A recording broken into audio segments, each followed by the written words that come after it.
Hello, this is Bill Agresti with Streetglo.net. Today I'm going to show you how to remove unwanted graphics and ornaments from a motorcycle tank to make way for our new American Heritage Reflective Tank Wrap Graphics Kit. Anybody can install this graphic kit with professional results. Spray the tank with a mixture of 1 cup water and 4 or 5 drops of palm olive dishwashing detergent. Use an ordinary fishing line to slice through the adhesive tape holding on any ornament. Next, we'll use a little chiseler scraper to remove any graphics or pinstriping that may be on the tank. The little chiseler may be available at your local paint store. However, if you cannot find them locally, purchase a 2-pack from our website. While at your paint store, purchase a solvent suitable for removing decal adhesive without harming the painted surface. Trim the excess material away from the decal to make it easier to handle. Please note the first flame element on each decal half. This flame element should be pointing upwards, meaning that the decal has a downward arch to fit the form of the fuel tank.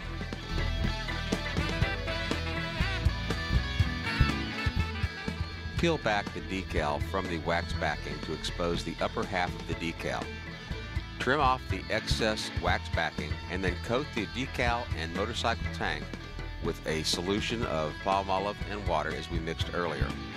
This is used to float the decal and allow you to conform the decal to the shape of the gas tank.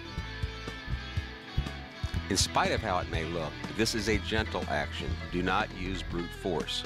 The decal is soft and pliable and it will conform with gentle action over approximately 5 minutes or longer period. Look at the hand action and see how I'm pulling the decal away from the center and around the edge. The decal will begin to form a concave shape nicely around the gas tank. Keep using hand action to form a concave shape.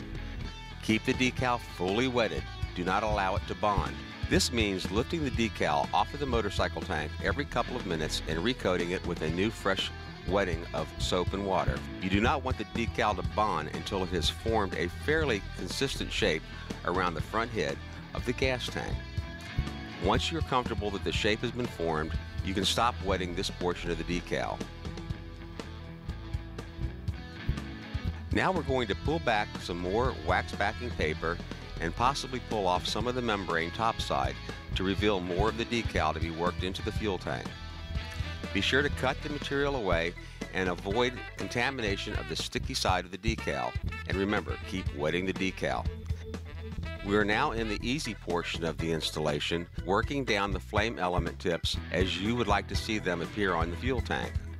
Please be careful. The flame tip adhesive sides, if they stick together, they will not come apart without damaging the decal. That is why it is important to keep this portion of the decal totally soaked with the wet solution. Any contact adhesive to adhesive dry will ruin the decal. You will not be able to get it apart. However, wet and soapy, it comes apart easily and there's no problem with entanglement. You can apply the decal with the top side membrane attached and let the flame elements go in position as we have originally laid them out in this package. However, you can do also as I have done and pull off the last section of membrane and hand place the flame tips to make it conform to the shape of your tank perfectly. Again, be careful, keep this very wet. These tips will stick together if the adhesive touches the adhesive side. The technique here is very gentle coaching with the thumb, slight rubbing, light pressure. The decal will bond and it'll bond quite strongly. Finish up the project by taking a lint-free, shed-free cloth and gently tapping the top of the decal. This removes moisture from the top of the decal and also absorbs moisture that come out from the outer edges of the decal. This is where bonding occurs. Do not rub the decal down with a towel. Just tap it lightly. Try not to seal water bubbles or air under the decal. If you do happen to form a bubble under the decal, just leave it alone. Do not try to press the bubble out through the outside edge. It'll only stretch the decal and form a nasty wrinkle. All Streetglo materials have microscopic holes through the material to allow water and air to escape naturally over a period of time. Be sure to read the notes at the end of this video. And if you have questions, please contact us at www.streetglo.net. We're here to help. Thank you very much.